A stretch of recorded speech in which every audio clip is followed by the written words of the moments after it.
வணக்கம். இது நம்பிக்கை மாணவர்களுக்கான வழிகாட்டும் நிகழ்ச்சி.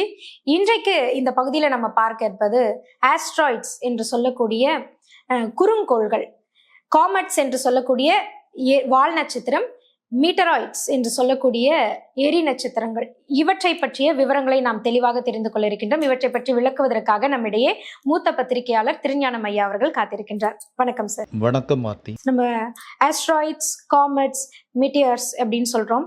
இந்த மூன்றுக்கும் உள்ள வித்தியாசம் என்ன அப்படின்னு முதல்ல தெரிஞ்சுக்கணும் சார். பூமியில இருந்து வானத்தை பார்த்தா நட்சத்திரங்கள், சந்திரன், சூரியன் எல்லாம் பார்க்குறோம்.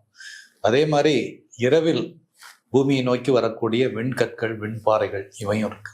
ஏன்னா இது பொட்டன்ஷியலி அசாடஸா மாறக்கூடிய வாய்ப்பும் இருக்கு. அதனால இது ஒரு இன்ட்ரெஸ்டிங் சப்ஜெக்ட், அதே நேரத்தில் அச்சுறுத்துகிற ஒரு சப்ஜெக்ட்.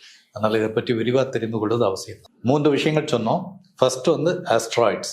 ஆஸ்ட்ராய்ட்ஸ்ங்கிறது குறுங்கோள்கள், அதாவது கோள்கள், சிறு கோள்கள், அதை விட சிறியது குறுங்கோள்கள். ஆமாம், அது விண்பாறைகள்னு கூட சொல்லலாம். டிஃப்ரெண்ட் சைஸஸில் இருக்குது. சொல்லப்போனால் நம்முடைய மார்ஸ், ஜூபிட்டர் இந்த ரெண்டுக்கும் இடையில ஒரு ஆஸ்ட்ராய்ட் பெல்ட்டே இருக்கு. ஏன்னா அது லட்சக்கணக்கான விண்பாறைகள் அங்கே சுற்றிட்டு இருக்குது. அவையெல்லாம் சூரிய குடும்பம் உருவாகும் போது மீதமாக வீசி எறியப்பட்ட விண்பாறைகள்னு வச்சுக்கலாம். அப்படி லட்சக்கணக்கான விண்பாறைகள் சுற்றிட்டு இருக்கு. ஒரு டேபிள் சைஸ்ல இருந்து ஒரு பெரிய மலை சைஸ்ல இருந்து டிஃப்ரெண்ட் சைஸஸ் கொண்ட விண்பாறைகள் அந்த இதில் சுற்றிட்டு இருக்கு. அதுக்கு பேர் ஆஸ்ட்ராய்ட் பெல்ட். சரியா?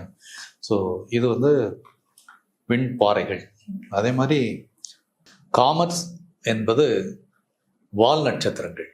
இது என்னன்னு சொல்லணும்னா, இது எப்படி விண்பாறைகள்ல இருந்து வருதோ, ஆஸ்ட்ராய்ட் பெல்ட்ல இருந்து நம்ம ஆஸ்ட்ராய்ட்ஸ் வருதோ, இது பெரும்பாலும் சூரிய குடும்பத்தின் வெளிப்புறம் அல்லது சூரிய குடும்பத்தின் எல்லையிலிருந்து வரக்கூடிய குய்பர் பெல்ட் அல்லது ஊர்ட் கிளவுட், இந்த எக்ஸ்ட்ரீம் ஏரியாஸ்ல இருந்து வரக்கூடிய பனிப்பாறைகள் அல்லது பனிக்கட்டிகள், இவை தான் ஒன்று சூரியனை நெருங்கும் போது வால் நட்சத்திரமும் மாறுது, அல்லது பூமிக்கு அருகில் வந்தாலும் வால் நட்சத்திரமும் மாறுது. ஸோ இது காமெட்ஸ். ஆஸ்ட்ராய்ட்ஸ் பார்த்தோம், காமெட்ஸ் பார்த்தோம். ஆஸ்ட்ராய்ட்ஸ், காமெட்ஸ் இவற்றிலிருந்து விடுபடக்கூடிய எச்சங்கள் சிறு கற்களாக பூமியை நோக்கி வருது. இதுதான் மீட்டியாஸ்ன்னு சொல்கிறோம். பெரும்பாலும் பூமியோட அட்மாஸ்பியர் வரும்போது அவை எரிந்து எரிகற்களாக தோன்றுகின்றன. ஸோ எரி நட்சத்திரங்கள் அப்படிங்கிறதான் மீட்டியாஸ். ஒவ்வொன்றை பற்றி விளக்கம் சொல்லும் பொழுது, ஆஸ்ட்ராய்ட்ஸ் சொல்லும்போது எங்களுக்கு ஒரு கேள்வி வருது. பூமியில டைனோசர்ஸ் இருந்தது, அதை ஆஸ்ட்ராய்ட்ஸினுடைய தாக்கத்தினாலதான், ரெண்டும் மோதிக்கொண்டதுனாலதான் அது அழிந்தது அப்படின்னு நாங்க கேள்விப்பட்டோம். இது உண்மை? பெரும்பாலான விஞ்ஞானிகள் அதை நம்புகிறார்கள். 6.6 கோடி ஆண்டுகளுக்கு முன்பு பூமியில் நிறைய டைனோசர்ஸ் உலவி இருக்கு. ஜுராசிக் பார்க் படம் எல்லாருக்கும் ஞாபகம் வரும். எவ்வளவு பிரம்மாண்டமான உயிரினங்கள் உலவி இருக்கு. ஆனால் இந்த 6.6 கோடி ஆண்டுகளுக்கு முன்பு ஒரு பிரம்மாண்டமான ஆஸ்ட்ராய்ட் பூமியில் மோதி இருக்கு.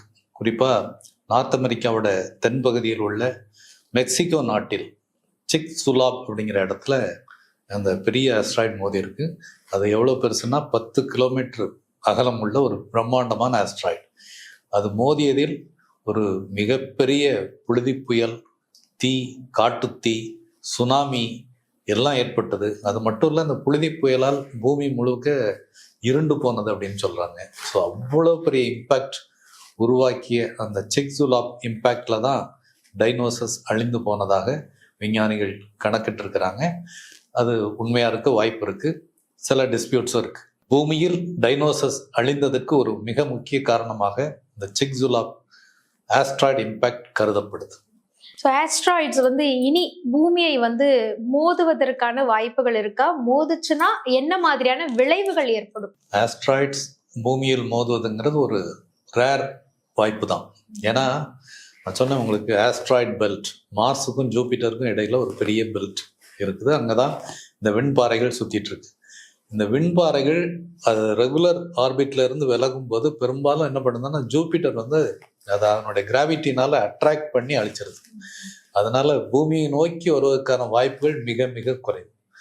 சொல்லப்போனால் பல 10,000 ஆண்டுகளுக்கு ஒரு முறை அல்லது ஒரு கோடி ஆண்டுகளுக்கு ஒரு முறை அப்படிதான் வரும். அதுவும் சிறு ஆஸ்ட்ராய்ட்ஸ் தான் வாய்ப்பு இருக்கு. பெரிய ஆஸ்ட்ராய்ட்ஸ் பூமியை மோதுவதற்கான வாய்ப்புங்கிறது பல கோடி ஆண்டுகளுக்கு ஒரு முறை அப்படிங்கிறதான் இருக்கக்கூடிய ஆஸ்ட்ராய்ட்ஸ் பத்தி நம்ம பார்த்துட்டோம். அடுத்து காமெட்ஸ் பத்தின சுவாரஸ்யமான மாணவர்கள் தெரிந்து கொள்ள வேண்டிய தகவல்கள் சொன்னீங்கன்னா சிறப்பா இருக்கும். ஆஸ்ட்ராய்ட்ஸ் வந்து பெரும்பாலும் ஆஸ்ட்ராய்ட் பெல்ட்ல இருந்து வருதுன்னு சொல்லி சொன்னோம். ஆஸ்ட்ராய்ட் பெல்ட்டுங்கிறது மார்ஸுக்கும் ஜூபிட்டருக்கும் இடையில இருக்கக்கூடிய ஒரு மிகப்பெரிய பெல்ட்.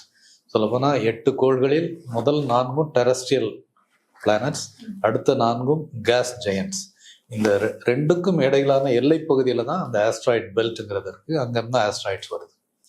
காமெட்ஸ் பெரும்பாலும் சோலார் சிஸ்டத்தோடைய எண்டு பகுதியிலேருந்து வருது. அதில் 2 முக்கியமான பெல்ட்ஸ் இருக்குது. ஒன்று வந்து குயிப்பர் பெல்ட் அப்படின்னு சொல்லக்கூடிய குயிப்பர் பெல்ட். அந்த குயிப்பர் பெல்ட்டுங்கிறது சூரியனிலிருந்து 480 கோடி கிலோமீட்டர்ல இருந்து 750 கோடி கிலோமீட்டர் வரைக்கும் அந்த குயிப்பர் பெல்ட் இருக்கு. அந்த குயிப்பர் பெல்ட்ல பெரும்பாலும் பனிப்பாறைகள், முழுக்க பனி அல்லது ஒரு பாறையோடு சேர்ந்த பனி அப்படிங்கிறது தான் அந்த குயிப்பர் பெல்ட்ல இருக்கக்கூடிய லட்சக்கணக்கான ஆப்ஜெக்ட்ஸ். ஒன்று இங்கிருந்து வரக்கூடியது காமெட்ஸ், அல்லது இதையும் தாண்டி மிக மிக அதிக தூரத்தில் ஊர்ட் கிளவுட் அப்படிங்கிற ஒரு பகுதி இருக்கு. அந்த ஊர்ட் கிளவுட் என்பது சூரியனிலிருந்து 30,000 கோடி கிலோமீட்டர்ல இருந்து 1.5 லட்சம் கோடி கிலோமீட்டர் தூரம் வரை, அதாவது சோலார் சிஸ்டத்தோட எட்ஜ் வரைக்கும் இருக்கிறதா ஊர்ட் கிளவுட். இந்த ஊர்ட் கிளவுடில் நிறைய பனிப்பாறைகள் இருக்கு. ஸோ ஒன்று குயிப்பர் பெல்ட் அல்லது ஊர்ட் கிளவுட், இங்கிருந்து வரக்கூடிய முற்றிலும் பனிப்பாறைகள் அல்லது பாறைகளோடு சேர்ந்த பனிக்கட்டிகள், இவை தான் காமெட்ஸாக மாறுது. சூரியனை நோக்கி வரும்போதோ அல்லது பூமியை நோக்கி வரும்போதோ அவை வந்து ஒரு பெரிய வால் போன்ற ஒரு தோற்றத்தோடு, ஏன்னா அவை வந்து அதில் உள்ள கேஸ்லாம் எரிஞ்சு போகுது, அதனால தான் அந்த வால் தோற்றம். ஸோ வால் நட்சத்திரங்கள் தோன்றுவது either from Kuiper belt or Oort cloud. அடுத்து நம்ம பார்க்க இருப்பது மிட்டியார்ஸ். மிட்டியார்ஸ் அப்படிங்கிறது என்ன? மிட்டியார்ஸ்க்கும் மிட்டியாரைட்ஸ்க்கும் உள்ள வித்தியாசம் என்ன? ஏற்கனவே பார்த்தோம் இல்லையா, ஆஸ்ட்ராய்ட்ஸ், காமெட்ஸ், இதிலிருந்து விடுபட்ட சின்னஞ்சிறு கற்கள் இவை பூமியை நோக்கி வரும்போது அவற்றைத்தான் நம்ம மீட்டியாஸ்ன்னு சொல்கிறோம். விண்கற்கள்னு சொல்லலாம், அல்லது எரிகற்கள்னு சொல்லலாம். இவை வந்து பெரும்பாலும் எர்த்தோட அட்மாஸ்பியர் தாண்டி வரும்போது அவை எரிந்து எரிகற்களாக நமக்கு தோற்றம் தருகின்றன. கம்பேர்ட் டு ஆஸ்ட்ராய்ட்ஸ், ஆஸ்ட்ராய்ட்ஸ் நான் உங்களுக்கு சொன்னால் ஒரு மேஜை அளவில் இருந்து ஒரு மலை அளவுக்கு பிரம்மாண்டமான விண்பாறைகள் தான் ஆஸ்ட்ராய்ட்ஸ். பட் மீட்டியார்ஸ் வந்து பெரும்பாலும் மோஸ்ட்லி ஒரு கிரிக்கெட் பால் சைஸில் இருக்கும். அதிகபட்சம் சில மீட்டர்ஸ் அளவு கொண்ட ஒரு ஆபத்தான பாறைகளாக இருக்கும். ஸோ இவை தான் மீட்டியார்ஸ். மீட்டியரைட்ஸ் அப்படின்னு சொல்லும்போது சொன்னல, ஏற்கனவே எர்த்தோட அட்மாஸ்பியருக்கு வரும்போது இந்த விண்கற்கள் எரிந்து சாம்பலாகிவிடும். ரொம்ப ரேர் கேசஸில் அதை தாண்டி பூமிக்கு வந்து கற்களாக விடும். ஸோ அந்த கற்களைத்தான் மீட்டியரைட்ஸ் அப்படின்னு சொல்கிறோம், விண்கற்கள் அப்படின்னு சொல்கிறோம். மற்றதெல்லாம் பெரும்பாலும் எரி நட்சத்திரங்கள்னு சொல்றோம் இல்லையா, அட்மாஸ்பியர் வரும்போதே எரிந்து சாம்பலாகிவிடும். அதே போல மீட்டியார் கிரேட்டர் அப்படின்னு சொல்றோம், அதற்கு என்ன அர்த்தம்? மீட்டியார்ஸ் பெரும்பாலும் பூமியோட அட்மாஸ்பியருக்கு வரும்போதே எரிந்து சாம்பலாகிவிடணும். அதை தாண்டி பூமியில் விழக்கூடிய விண்கற்கள் அவை உருவாக்கக்கூடிய பள்ளங்களை தான் மீட்டியார் கிரேட்டர்ஸ் சொல்றோம். பெரும்பாலும் சிறு கற்களாக இருக்கும்போது பெரிய பள்ளங்கள் உருவாவதில்லை. பெரிய மீட்டியார்ஸ் விழும்போது மீட்டியார் கிரேட்டர்ஸ் உருவாது. குறிப்பாக இன்றைக்கு வந்து ஒரு ஃபேமஸ் மீட்டியார் கிரேட்டர்னு சொன்னால் அமெரிக்காவில் இருக்கக்கூடிய அரிசோனாவில் இருக்கக்கூடிய ஒரு மிகப்பெரிய கிரேட்டர் கேனியன் டயப்ளோ அல்லது பேரிங்கர் கிரேட்டர் அப்படிங்கிறது தான் அந்த முக்கியமான கிரேட்டர். அந்த பள்ளம் இன்றைக்கு வந்து அந்த பகுதி ஒரு ப்ரைவேட் பர்சன்ஸ்கிட்ட இருக்குது, ப்ரைவேட் ஃபேமிலிகிட்ட இருக்குது, பேரிங்கர் ஃபேமிலின்னு சொல்லி. அதனால தான் பேரிங்கர் கிரேட்டர்னு அதுக்கு பேர். அது வந்து கிட்டத்தட்ட 50,000 ஆண்டுகளுக்கு முன்பாக ஒரு பெரிய மீட்டியார் பூமியில் விழும்போது உருவான ஒரு பள்ளம். அதுதான் இந்த ஃபேமஸ் பேரிங்கர் கிரேட்டர் அல்லது மீட்டியார் கிரேட்டர்னு அதுக்கு பேர். பாப்புலராக மீட்டியார் கிரேட்டர்னாலே பேரிங்கர் கிரேட்டர் தான் குறிப்பிட்றாங்க. நிறைவா இந்த விண்கற்கள் எல்லாமே பூமியை தாக்கும் அப்படின்றத ரொம்ப அழகா ட்ராக் பண்றதுக்கான என்ன ஃபெசிலிட்டிஸ், என்ன விஞ்ஞான ரீதியா என்ன விஷயங்கள் நம்ம வந்து பயன்படுத்திக்கிட்டு இருக்கோம், அதை பற்றி சொல்லுங்க சார். பூமியை நோக்கி வர வாய்ப்புள்ள ஆஸ்ட்ராய்ட்ஸ் அவற்றை வந்து பொட்டன்ஷியலி ஹசார்டஸ் ஆஸ்ட்ராய்ட்ஸ், PHAs அப்படின்னு சொல்றாங்க. ஸோ எதெல்லாம் PHA அப்படின்னு ட்ராக் பண்றதுக்கு ஒரு சிஸ்டம் இருக்கு. பல்வேறு நாடுகள் அந்த முயற்சிகள் இருக்கு.